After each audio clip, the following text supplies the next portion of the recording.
मुस्कान, माँ आई है, अब हम लोग के साथ ही रहेगी। बैठिए माँ।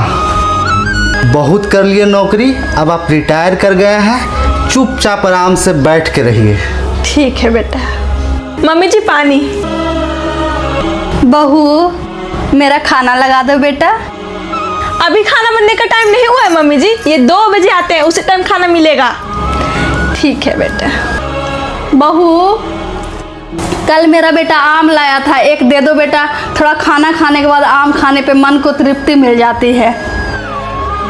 मम्मी जी आम तो खत्म हो गया। इतनी जल्दी कैसे खत्म हो गए? अगर रहता तो आपको देती नहीं मम्मी जी।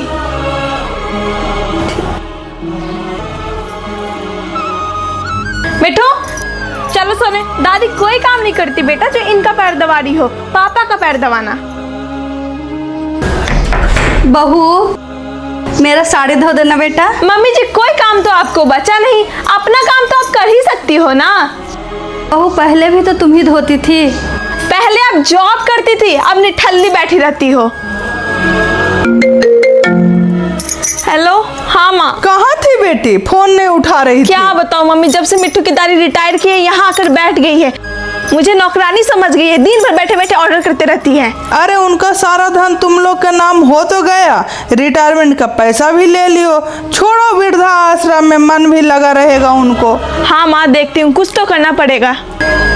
माँ कहाँ हो? क्या हो गया बेटा? ये लो आपके सारे प्रॉपर्टी के कागज। मैं सारा प्रॉपर्टी फिर से आपके नाम कर दिया जो आपने मेरे नाम से की थी। बेटा, मुझसे कोई गलती हो गई? क्या हो गया है तुम्हें? बाकी बातें क्यों कर रहे हो? नहीं माँ, गलती तो हम लोगों से हुई है। पापा के जाने के बाद आप कितने अच्छे से हम दोनों भाई बहन को संभाली, मुझे पाला पोसा और इतना बड़ा किया और इस काबिल बना दी। अब आपका समय आ गया है कि आप आराम से बैठकर खाओ, खुशी से अपनी ज़िंदगी जी सको। अब आपको अपने ही घर में एक आम खाने के लिए, एक कप चाय पीने के लिए किसी से पूछना नहीं पड़ेगा। मैं क्या बोल रहे हैं? और सारा प्रॉपर्टी मम्मी के नाम आप क्यों कर दिए हैं? अच्छा हुआ तुम सब देख सुन ली। सामान पैक करो, दूसरे घर में रहेंगे, और यदि यहाँ रहना है तो माँ को किराया देना पड़ेगा।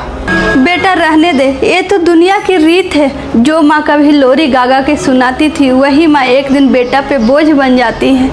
लेकिन तू तो नहीं बदला ना। मुझे गर्व है अपनी परिवारिश पे। बेटा, मुझे कोई प्रॉपर्टी नहीं चाहिए, बस मुझे गांव छोड़ दो। मैं और अपनी बहू पे बोझ नहीं बनना चाहती हूँ। मुस्कान, जिस दिन माँ चुप हो जाती है उस दिन घर का आंगन सूना हो जाता है, और जिस दिन रूठ जाती है उस दिन रोटियां भी बेरंग हो जाती है। सॉरी मम्मी जी, मैं भूल गई थी कि माँ बाप का कर्ज मैं तो क्या कोई नहीं उतार सकता।